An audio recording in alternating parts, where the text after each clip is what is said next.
So compared to my PlayStation 4 game video, this is going to be a hopefully comparatively brisk video on my PlayStation 1 game collection, which you're going to have to excuse. None of it is in alphabetical order because it was basically in storage, so it's kind of a fucking mess. So there's no rhyme or reason to any of this. Games in the same series aren't even with each other, I don't think, some of the time. So just first going to start with the black sheep of the collection, which is these two fucking things. What is this? NHL Face-Off and NFL Game Day. I don't know the years. The only reason I got these, I only got them a couple of years ago, I think, at a thrift store, is because they're the big dumb cardboard original PlayStation boxes that PlayStation games came in the first couple of years of its life, or first year, I don't know. I know they had boxes like the Saturn and Sega CD at some point. I don't know if that was before or after these. Anyway, never played these games. Unlikely ever to. It was just something to put with the rest of the PlayStation games as a history of the PlayStation, I guess. Okay. So I'm going to start over here. This is it's a stack of Japanese games. So we have Fire Pro Wrestling G. So the deal with Japanese PlayStation 1 games is they have these weird but much better quality CD cases than we got in America. I think PAL, they had these weird cardboard cases, not like these, but like this size, but cardboard. But the deal with most of the Japanese games is, instead of like an instruction manual as an insert, it's like just a single sheet, and then we have this big manual in here, full color, of course. So I could make a whole video just on going through Japanese wrestling game manuals. So Fire Pro G,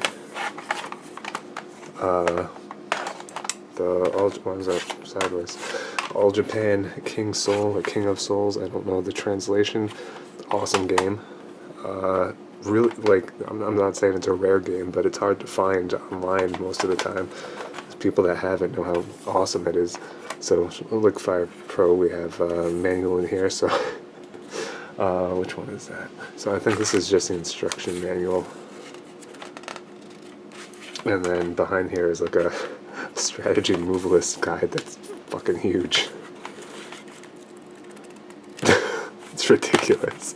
Almost every Japanese wrestling game has something like that, no matter the system. And then we have Token Retsuden 1, the original, by Yuke's, of course. Went on to make the SmackDown series, currently the WWE series. It was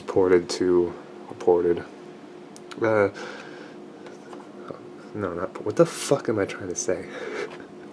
Localized to America as Power Move Pro Wrestling, with not the New Japan license at all. So we've got like this registration card in here, the guide. I'm not going to look at the guide for every one of these fucking games, it'll take forever. Is that Liger? I think I just saw Liger. No, I was right. So Token Retsuden 1, classic game. More complex than SmackDown 1, even though it came out years before. Token Retsuden 2. This is more like a normal CD case. And as such, I'm not going to take that out. And then we have, finally, last one, Token Retsuden 3. Which, I got this online years ago. It was listed as just Pro Wrestling 3 for like $4. So that was a great deal.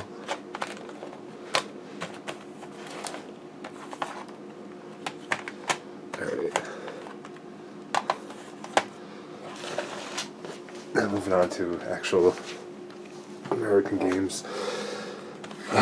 Driver 2. This is a 2-disc game because it had a lot of cinematics, or maybe, I don't know if it was because of the cinematics, or it had a bunch of cities in the game. It was like Havana, Chicago, I forget. It was like GTA before GTA went 3D, but you could get out of the car and move around, but it looked awful. You couldn't do anything on foot. Mortal Kombat Trilogy.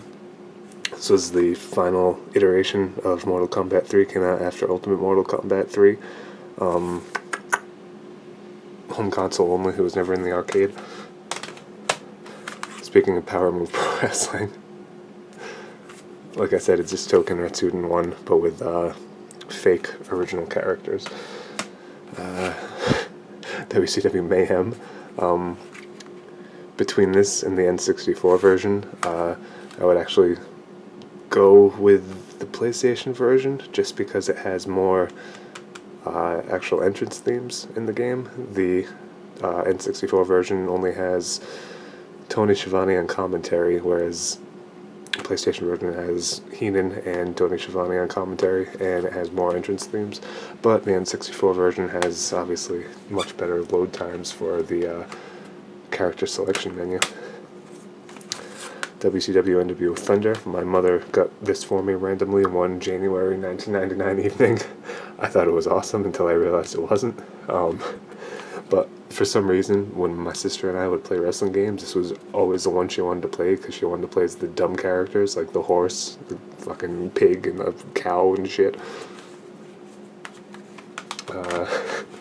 So before Thunder, there was WCW Nitro, which, alright, who I'm making this video for is already going to know this, but for anybody else watching.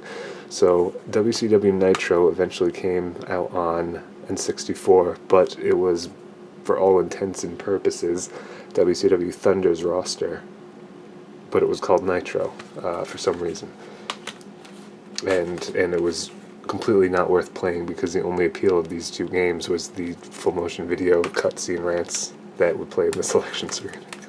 So an actual good WCW game for PlayStation is WCW vs. the World, which was, oh, my back's already hurting me. Christ.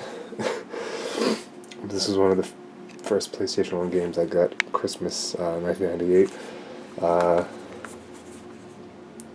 It was funny to me how Eddie Guerrero somehow looks 10 years older than he did at the time that he died, just by virtue of having only a mustache and a mullet.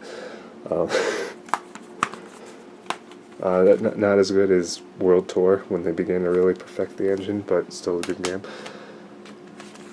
WWF SmackDown 2, the game that I infamously asked for Christmas 2000, and because my family sets presents under the tree before Christmas, before actual Christmas Day, I hypothesized which CD-shaped package under the tree was SmackDown 2, and I stole it to my room, and I unwrapped it to see that indeed it was SmackDown 2, and it was. Then I wrapped it up and put it back under the tree. The first SmackDown, I remember like April 2000 when this game came out. My mother was on like a wild goose chase trying to find this thing. It was like sold out from a couple stores, and finally she found it. A similar story, WWF Attitude. I remember like it wasn't the infancy of the internet, but we didn't really have a lot of internet time to spend, or I didn't know like the proper channels to go through to look for internet stuff. Wow, that's right over Triple H's face. So I remember like leading up to summer 1999, not knowing when this game was coming out and wanting it so bad, and my mother never knowing where to find it.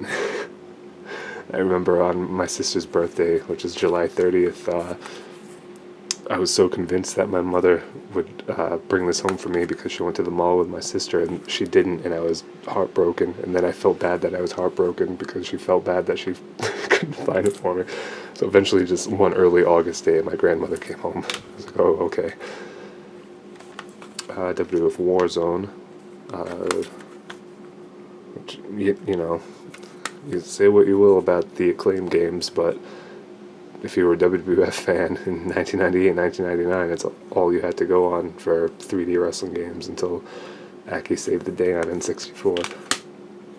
Because until then, all you had was fucking WWF in your house, which was the only WWF game Vader was in until WWE 13, probably. It's not a great game. It's not as good as WrestleMania, the arcade game. Gran Turismo, which is only such a double case because it has like this reference guide for how to, I don't know, how to fucking race, I don't know. Alright. Final Fantasy 17. Wow. I don't know, I had such a big dumb crack on it. Greatest hits version because I didn't get it when it came out. I'm not so fucking hard for this game like so many people are, but it was a great game. It really sold me on the PlayStation when I saw like commercials for it back in 1997. Great game, legendary.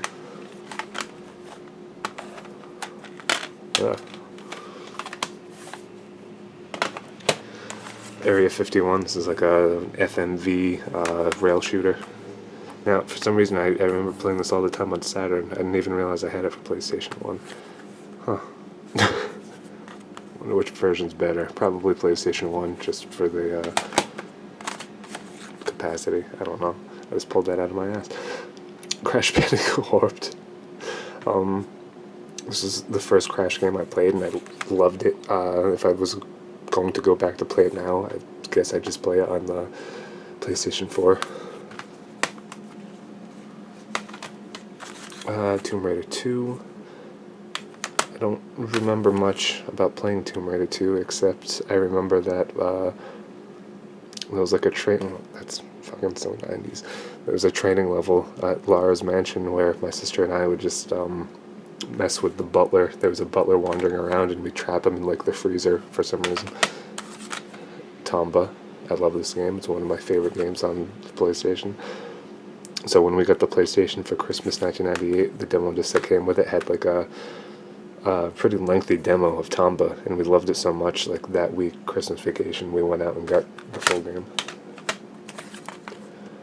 Silent Hill. Silent Hill is one of my favorite series of all time, and this is obviously the first game. Twisted Metal 2, the only Twisted Metal game I have on PlayStation, but in my opinion, the only one you really need to have. First one's okay. Second one is the best. 3 and 4 fucking suck. I think I got this free with some other game I ordered online at some point. I think it was originally licensed by ESPN, but then when they released it, they lost the license. I don't think I've ever played it. Back to Acclaim. ECW Anarchy Rules, which is the second and last ECW game that Acclaim made. This is also on Dreamcast. All new control system, which was really just a bastardized version of what they were already doing. It's dusty. This game's even worse than Hardcore Revolution. Speaking of which, it's Hardcore Revolution. I remember getting this game because I didn't even really know what ECW was, except that I saw it on TNN sometimes, and I saw it in independent wrestling magazines like WOW and PWI, so I was somewhat familiar. And I saw that it had Raven in it. I really liked Raven, so I thought this would be cool to have. I was wrong. Quickly going through some of this shit.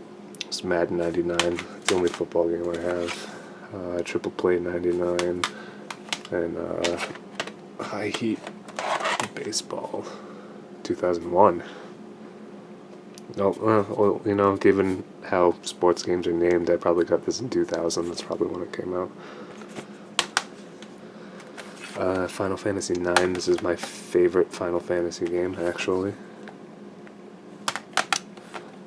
I remember this came out like right before or when the PlayStation 2 came out, but I was more interested in playing this than getting a PlayStation 2 game. The First Driver. People joke online about how the opening training mission is impossible to beat, and I don't know if I ever did or not. Star Wars Episode 1 Jedi Power Battles. This is on Dreamcast too, but yeah, this is like a retelling of Episode 1. It's better than the actual Episode 1 game that was also on PlayStation. It's alright, it's not great. Frogger. Me and my sister played this a lot for some reason when we were little. It's like just a 3D Frogger. Here's a game I have fond memories of, Rugrats. We got this Christmas 1998 with our PlayStation, and there was like a couple things that kind of creeped me out. Like there was a really reaching deep in the well of memories here. I think there was one level where you were like stuck in a toy store or an alien ship. I don't know why I confused both of those, but that creeped me out. But I was like blown away by the 3D possibilities. Medal of Honor, the first one. I think this is the only Medal of Honor game I've ever played. No, I have another one for PlayStation 2. I think Steven Spielberg had something to do with this. So of course he did. It was the late 90s and he was all about World War II. I remember this was being touted as like a GoldenEye competitor for the PlayStation, and it was good. Not GoldenEye though. Siphon Filter, the first one. This is actually developed. The Siphon Filters series was developed by the Team Bend, I think. That's what they're called now. I could be wrong on that. The team that just made Days Gone for PS4. I like the Siphon Filter series. It was like stealth Metal Gear / Splinter Cell before Splinter Cell existed. Resident Evil 3. Not my favorite of the original Resident Evils, but I still love this game. I just did a playthrough earlier, well, not late last year, when I was getting hyped for the RE2 remake. I got the best ending I've ever gotten in it, or the best ranking. So, hopefully RE3 remake's coming. Resident Evil Director's Cut. This was the first version of Resident Evil that me and my sister played. I remember April 1999, my grandmother took me to Toys R Us, and I got 3 games that I picked out. One was for me, one was for my sister, and one was for both of us. One for me was Twisted Metal 2. The one for both of us was Marvel Superheroes, which, let's not lie, was also just for me. And then stupid me, the one for her was Resident Evil Director's Cut. Now, this is the greatest hits version Director's Cut, which means it has the changed soundtrack, which has the farting basement noises. So, because this is the very first version of the game I ever played, I didn't know it wasn't supposed to be there, or preferably not supposed to be there. Also did a recent playthrough of that. NBA Showtime, NBA at NBC. Like I said in my PS4 videos, I'm not a huge NBA fan, but I like basketball video games. My sister and I used to play this a ton. There was like a creative finish, fuck, thinking of wrestling games. There was a create a player mode, and you could create a team, and we used to like create really stupid things. It was made by Midway, so it was like NBA Jam, but with basketball. Spider-Man. This was developed by Neversoft. Rest in peace, we're missing Neversoft. It ran off the Tony Hawk engine.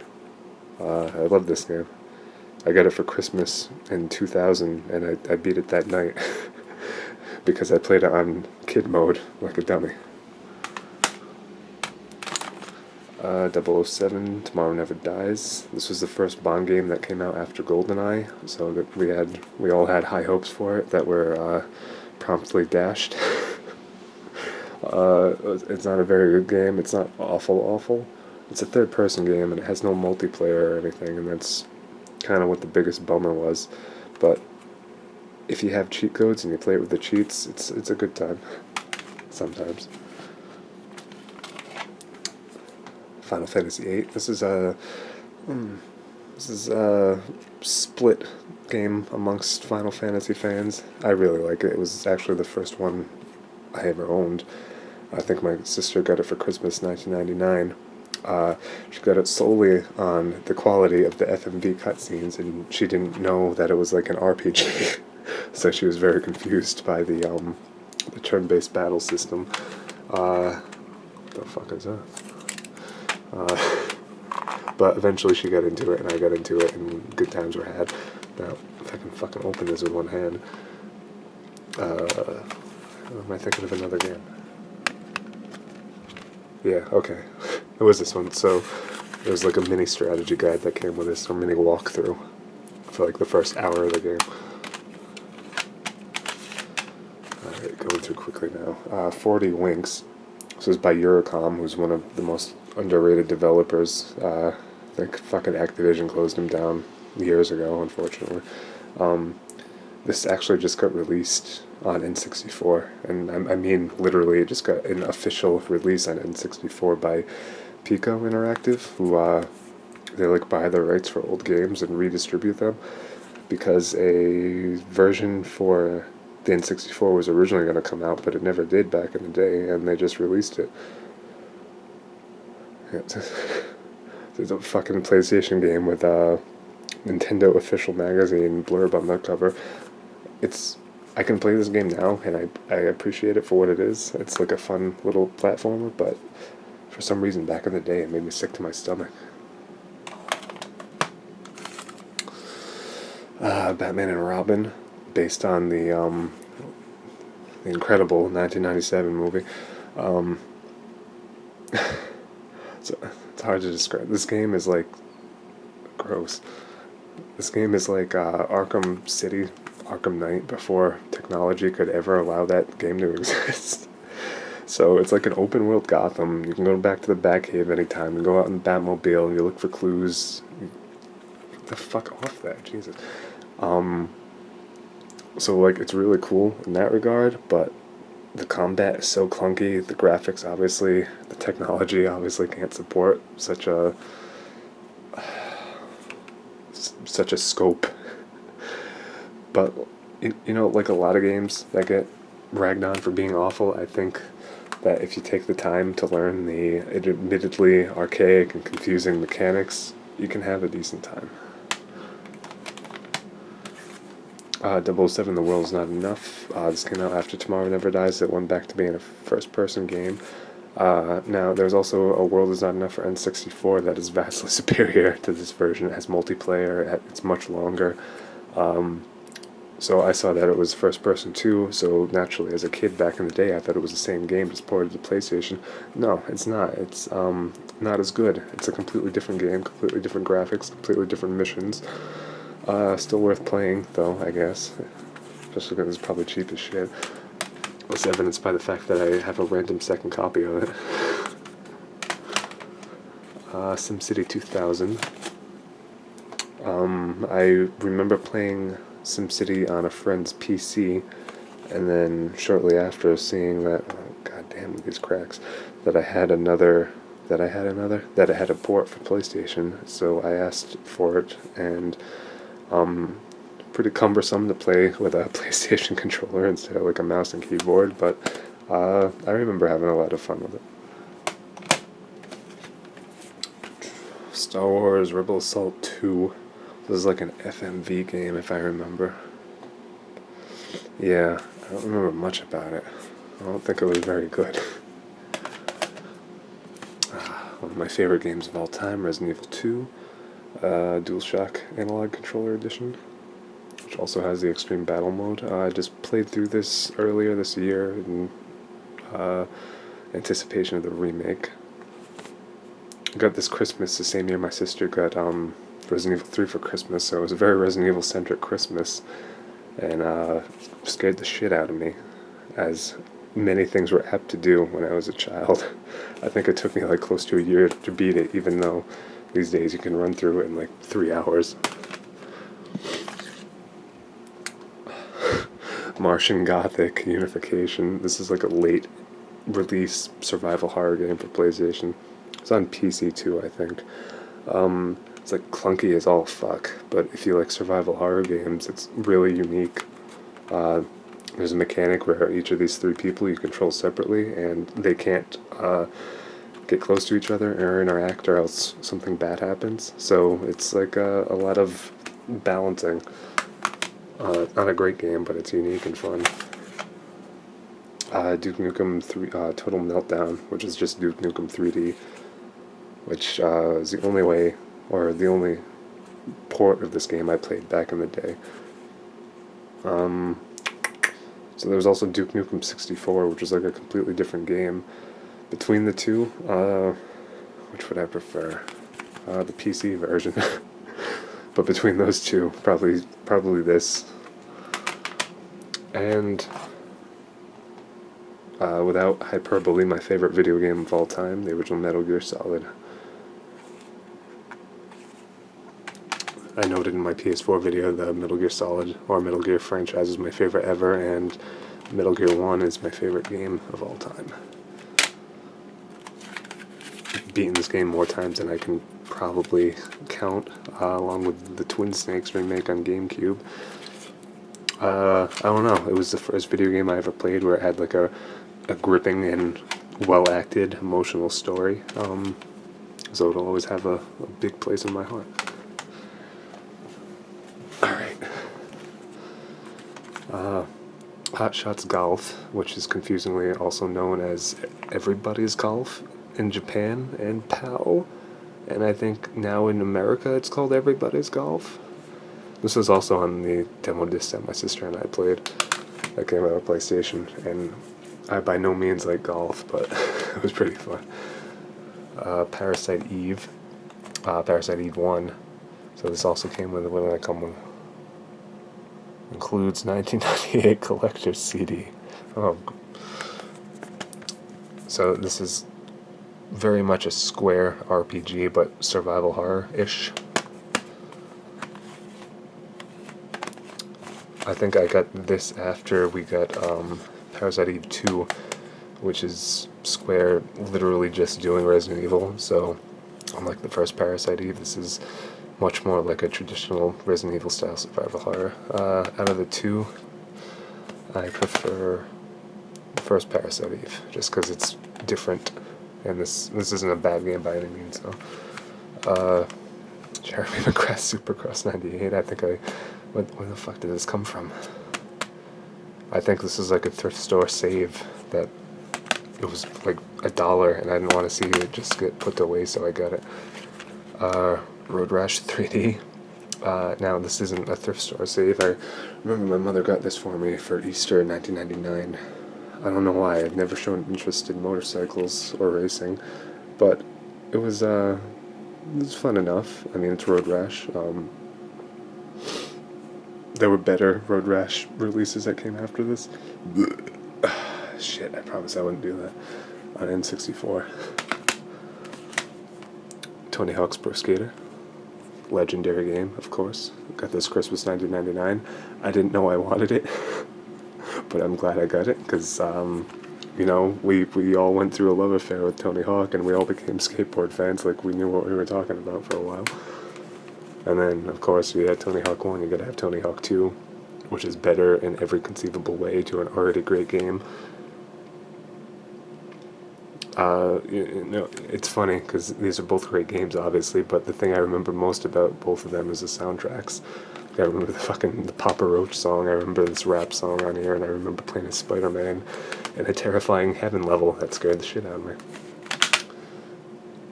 Loaded. I had no idea what this game was when I got it. My mother got it for Christmas for me for 1999. It's like a top-down 2D, but still with like 3D elements, like super violent shooter. It was pretty cool. There was a sequel. I never got it. Broken Sword, The Shadow of the Templars. So in my PS4 video, I said that I really like the Broken Sword series, and I do. This is the first one. Point-and-click adventure, creepy clown. So this is a great game, but there is a remake that is also on Wii that adds some stuff, and it's actually much easier to control with the Wii remote, so I would recommend playing that if you were looking to play the first Broken Sword. And there's Broken Sword 2, The Smoking Mirror. This didn't have a remake on Wii. It had a remake on like iPhone, I think, but I don't play phone games. Also a cool game. MK4, Mortal Kombat 4. I was so excited for this game, to own it. I remember I got it for my birthday, and then my friend John came over, like the first time I ever had a friend over for my birthday, and we played this for much of the day. And then he played as Raiden, and, oh, there he is, Raiden, and he kept doing Raiden Superman, teleport, and pissing me off, and I asked him to leave. Fun times. Riven, the sequel to Myst. which is the most blunt subtitle I've ever seen. I got this because my uncle had this game for the PC, and I liked watching him play it, but I didn't know what the fuck he was doing. I still don't know what the fuck I'm doing. I've never beat this game. I doubt I ever will. Alright, one sec. Tomb Raider: The Last Revelation. This is the 4th Tomb Raider game, I think. Yeah. I think it was on Dreamcast, too. This is when the original Tomb Raider series was kind of waning in popularity. It was Rascal.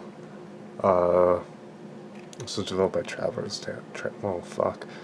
I think I bought it like that, actually. Developed by Traveller's Tales. It's a 3D platform game. One of the funniest things that I think is right here, this blurb: Rascal character designed by Jim Henson's Creature Shop. Yeah, guys, what a fucking design, a 90s kid. Duke Nukem Time to Kill. So unlike the other Duke Nukem game, this is an original PlayStation game. It's like a third-person Tomb Raider knockoff, but with the Duke humor. We got Fear Effect. This is the first Fear Effect game. This weighs like 5 fucking pounds. Really cool, like cel-shaded style before cel-shaded started becoming popular. It's a fun game. Really hard though. I never got the sequel. Alright, my bone's starting to hurt. Chicken Run. If you don't remember, Chicken Run was like a claymated movie from the late 90s, early 2000s. And this is actually a pretty decent game. It was like a stealth game. Ready to Rumble Boxing 2, round 2. I don't think I have the first one, but it was a fun little arcade boxing game. Was this the one with Michael Jackson? Was Michael Jackson in this? Am I imagining that? I might be imagining that. Cool Borders 2. I think this was actually on the PlayStation Classic recently. Die Hard Trilogy. So this is 3 different games. I used that sparingly because they're not really feature-length games, all on their own. So Die Hard is like a third-person shooter. Die Hard 2 was like a rail shooter, and Die Hard 3 was a racing game. I remember playing this a lot. I don't know if it holds up. Probably not.